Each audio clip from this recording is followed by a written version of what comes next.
Throughout history, power has rarely been surrendered willingly. Empires, kingdoms, and states have relied on a simple, yet devastating strategy: divide and rule. It's a timeless weapon, one that has shaped the world we live in, and one that continues to evolve in ways we are only just beginning to understand.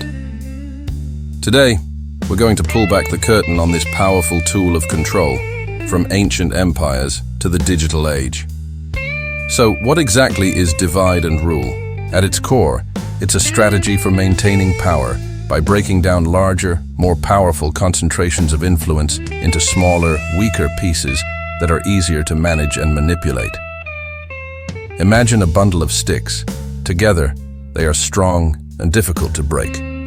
But separate them, and each stick can be snapped with ease. That's the principle. Rulers throughout history figured this out early on. Let's travel back to medieval Europe. Picture a powerful king sitting on his throne. His greatest threat isn't a foreign army, but his own powerful nobles. If these dukes and barons united, they could easily overthrow him. So what does he do? He employs divide and rule.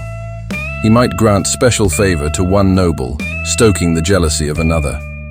He might secretly support one family's claim to a piece of land while publicly siding with their rival. He fuels their personal ambitions and petty squabbles, ensuring they are too busy fighting each other to ever think about uniting against him. By keeping his potential challengers divided and weak, the king secures his own position. It's a game of political chess where the pawns are turned against each other and the king always wins. This wasn't just a European phenomenon. We see this pattern repeated across civilizations, from the Roman Empire to dynastic China. It was a fundamental tool of statecraft, but perhaps no one perfected this strategy on a grander scale than the British Empire, particularly in India. When the British arrived, India was a vast, diverse subcontinent with countless kingdoms, languages, religions, and social structures.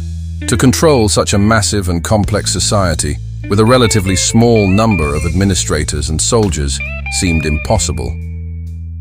Their solution? Divide and rule. The British didn't invent the divisions in Indian society, but they masterfully exploited and amplified them. They conducted detailed censuses that categorized people rigidly by religion and caste, making these identities more fixed and politically charged than ever before.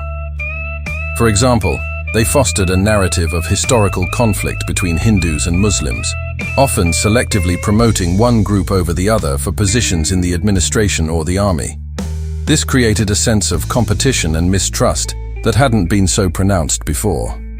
They recognized and favored certain martial races for recruitment into the colonial army, creating hierarchies and rivalries among different ethnic groups. They drew lines on maps that cut through ancient communities, pitting one region against another. By making Indians see each other as competitors, for jobs, for status, for political favor, the British ensured that the primary conflicts were internal, deflecting anger away from the colonial rulers themselves. This strategy allowed a small island nation to rule over a fifth of the world's population for nearly 2 centuries. It thrived by preying on an uncomfortable truth about human nature, our own biases, our fears, and our tendency to prioritize our own small group over the greater whole. You might think that with the end of colonialism, the era of divide and rule would be over. But it didn't disappear. It simply evolved. It put on a new suit, found new tools, and adapted to the modern world. The battlefield has shifted from physical territories to a new, infinitely more complex arena: our minds. In the 21st century, the most potent weapons of division are not swords or cannons, but algorithms and headlines. Social media platforms, which were once hailed as tools for global connection, have become perfect laboratories for divide and rule. Their business model relies on engagement, keeping your eyes on the screen for as long as possible. And what drives engagement better than outrage, conflict, and controversy? Algorithmic echo chambers show us content that confirms our existing beliefs, reinforcing our sense of us and painting a distorted, often monstrous picture of them. Misinformation and disinformation campaigns can now be launched by state or non-state actors to sow chaos and mistrust within a target country. In a matter of hours, a fabricated story can go viral, turning neighbor against neighbor. Identity politics, while important for giving voice to marginalized groups, is also easily weaponized. It can be twisted to frame every issue as a zero-sum battle between competing tribes, be they based on race, religion, political affiliation, or even generation.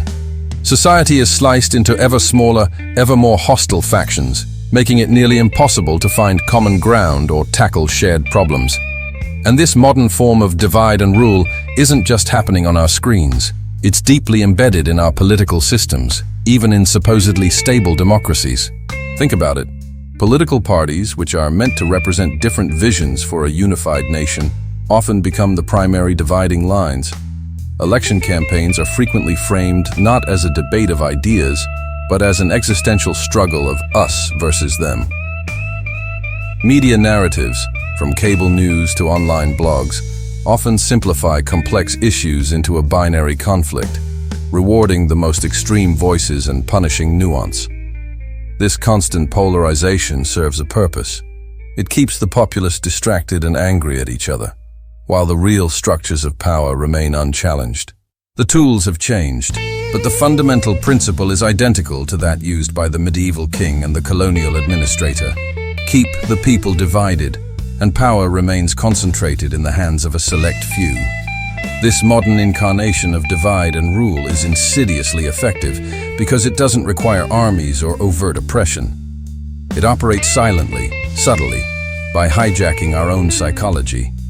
It weaponizes our deepest human vulnerabilities, our fear of the unknown, our envy of others, our tribal instincts, and our susceptibility to confirmation bias. The essence is the same as it has always been. Exploit our natural divisions, keep us preoccupied with internal conflicts, and maintain control.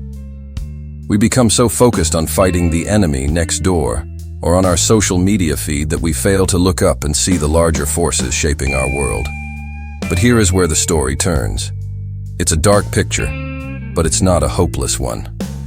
The greatest weakness of the divide and rule strategy is that it depends on our ignorance of it. Its power diminishes the moment we become aware of how it works. Awareness is the first step.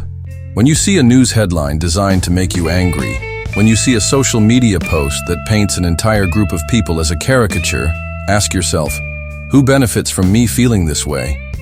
Is this information designed to unite us in solving a problem, or to divide us against each other? The second, and perhaps most powerful antidote, is empathy. Empathy is the ability to step outside of our own bubble and try to understand the perspective of someone different from us. It's the kryptonite to the us versus them narrative. It requires a conscious effort to consume media from different viewpoints, to have real conversations with people we disagree with, and to seek out the humanity in those we've been taught to see as the other. And finally, there is education. Understanding the history we've discussed today, seeing the pattern of how this strategy has been used time and time again, is a form of vaccination. It helps us recognize the symptoms of division when they appear in our own society. Divide and rule is a timeless strategy, a shadow that has followed humanity through its entire history. It has evolved from a tactic of kings to a feature of our digital landscape. It will likely never be entirely eradicated, as it preys on fundamental aspects of our nature. But its grip can be weakened. By fostering awareness, practicing empathy, and committing to education, we can build a resistance. We can learn to see past the artificial divisions and recognize our shared interests and common humanity. Because if divide and rule is the oldest weapon of control, then unity, in all its forms, remains the greatest act of defiance. Thank you so much for joining me on this deep dive. If you found this exploration valuable, please consider liking this video and subscribing to the channel for more content that challenges the way we see the world. Stay curious, stay united, and I'll see you in the next one.